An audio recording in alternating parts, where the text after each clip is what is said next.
জটিকা সফরেও ঘুরতে গিয়েছিলেন ব্যাংকক অভিনেত্রী অদ্রিজা রয়।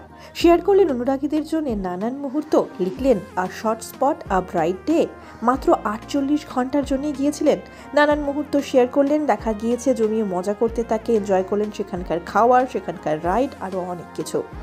বাংলার গণ্ডি পেরিয়েছেন অনেকদিন, একাধিক হিন্দি ধারাবাহিকে ইতিমধ্যে নজর কেড়ে ফেলেছেন। বর্তমানে স্টার প্লাসের জনপ্রিয় ধারাবাহিক অনুপমাতে দেখা যাচ্ছে অদ্রিজাকে অভিনয় করতে।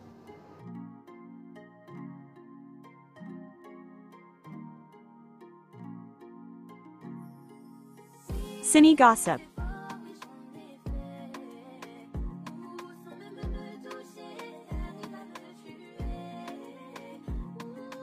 অদ্রিজার জন্য রইল অনেক শুভেচ্ছা, অনেক শুভকামনা। অদ্রিজার ধারাবাহিক অনুপমা দেখতে থাকুন। কেমন লাগছে তার চরিত্র জানাতে ভুলবেন না।